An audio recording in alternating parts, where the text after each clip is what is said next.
दोस्तों, मैं गुलरेज उस्मानी वेलकम करता हूं आपका budgies bird and beauty channel में। और उम्मीद करता हूं कि आपके बर्ड भी बहुत अच्छे होंगे और आप अपने बर्ड्स का बहुत अच्छे से ख्याल भी रख रहे होंगे।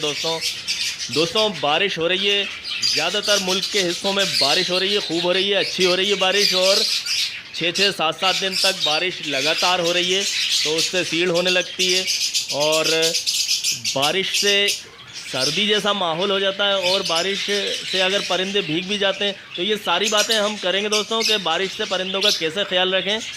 और आप चाहें तो चलते फिरते आराम से ख्याल रख सकते हैं परिंदों का, और परिंदों को इससे कुछ भी नहीं होगा अगर आप ख्याल रखेंगे तो दोस्तों सभी लोग ख्याल रखते हैं अपनी कॉलोनी का और ढाक देते हैं। सबसे पहले ये करते हैं कि ढाक देते हैं। जैसे ये मैंने ढाक रखा है, प्लास्टिक ढका हुआ है, इससे ये होता है कि पानी नहीं आता, सेटअप गीला नहीं होता है, कॉलोनी गीली नहीं होती है। तो दोस्तों ये जो ढका हुआ है, तो हमें ये करना चाहिए कि जैसे ही पानी खुले तो हमें इसे खोल देना चाहिए।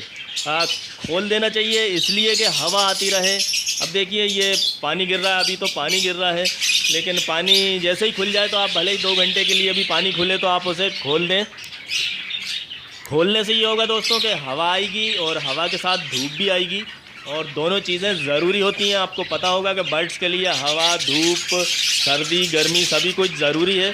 और मौसम ऐसे होते हैं जैसे कि सर्दी में भी ख्याल रखना है आपको परिंदों का, गर्मी में भी ख्याल रखना है और बारिश में भी ख्याल रखना है। तीनों मौसमों में हमें परिंदों का ख्याल रखना पड़ता है दोस्तों। और तीनों ही मौसम परिंदों को अगर ख्याल ना रखें तो तीनों ही मौसम में परिंदे बीमार हो सकते हैं, मर सकते हैं। तो इसलिए जो मैं बता रहा था कि आपको खोल दिया करें, अगर बारिश चली जाए तो खोल दें, तो उससे ये होगा कि जरासीम वगैरह जो होते हैं वो मर जाते हैं जब धूप आती है, रोशनी आती है। दोस्तों होता क्या है कि ये जो जरासीम होते हैं, बैक्टीरिया होते हैं, या फफूंद जिसे हम बोलते हैं, फफूंद भी ज़िंदा होती है, यानी उसमें छोटे छोटे कीड़े होते हैं, जरासीम होते हैं। तो फफूंद जो होती है वो भी ज़्यादातर आपने देखा होगा ऐसी चीज़ें जो होती हैं, जितने भी कीड़े मकोड़े होते हैं, ये अंधेरे में ज़्यादा पनपते हैं, अंधेरा इन्हें ज़्यादा पसंद होता है। और बारिश में ऐसी चीज़ें बहुत ज़्यादा हो जाती हैं, कीड़े मकोड़े और बैक्टीरिया वगैरह, तो ये अंधेरे में ज़्यादा पनपते रहते हैं। फफूंद भी आपने देखा होगा अंधेरे में ज़्यादा लगती है। और अगर ये सब आपके पास अगर ना हो, जैसे कि रोशनी नहीं कर पाए आप, धूप ना आ रही हो कॉलोनी में ज़्यादा, तो ये बल्ब जैसे मैंने लगाया है कॉलोनी में, तो आप ऐसे लगा सकते हैं। अगर आपके ठंडक ज़्यादा हो गई है तो ये मेरी तरह बल्ब लगा सकते हैं आप, ये पीला वाला बल्ब जो आता है पुराना वाला, पुराने स्टाइल का। और ठंडक नहीं है, सर्दी ज़्यादा नहीं हुई है बारिश से, तो फिर आप वो वाला बल्ब लगा सकते हैं जो CFL या LED वगैरह आप लगा सकते हैं। तो दोस्तों इस तरह से आप ख्याल रख सकते हैं रोशनी का। और रोशनी से थोड़ा सा परिंदे भी खुश हो जाएंगे, क्योंकि काफ़ी दिन से अगर सूरज नहीं दिखा हो, धूप नहीं दिखी हो या रोशनी नहीं दिखी हो तो। और दूसरी बात ये दोस्तों कि पानी का ध्यान रखें, ऊपर से कहीं से टपक रहा हो या कुछ हो तो सबसे पहले बंद करें, एक बूंद भी हो तो भी बंद करें, क्योंकि उससे सीढ़ बैठ जाएगी, नीचे जाएगा वो आपके फर्श पे, और फर्श पे आप जानते हैं कि बीठ में मिलके फिर वो बहुत ज़्यादा गंदगी हो जाती है और फिर कीड़े मकोड़े पैदा होते हैं। और जैसे फर्श पे आपके अगर पानी आ ही गया है या गीला हो ही गया है नीचे, तो उसको सबसे पहले जल्दी से जल्दी सुखाने की कोशिश करना चाहिए दोस्तों, ऐसे नहीं छोड़ना चाहिए। क्योंकि परिंदे गंदी जगह में ज़्यादा बैठते हैं, आपने देखा होगा कि उसका गंदा पानी पीने लगते हैं, तो उससे उन्हें फिर बीमारियां होती हैं। फर्श को सुखाने के लिए आप गेहूं के बोरे, जो अनाज आता है जिन बोरों में, वो बोरे इस्तेमाल कर सकते हैं, जिन्हें टाट भी बोलते हैं, तो उससे आप सुखा सकते हैं। और भी मैं तरीके बता दूंगा एक बार अच्छे से, और वीडियो बनाऊंगा कि फ़र्श को कैसे सुखा सकते हैं आप।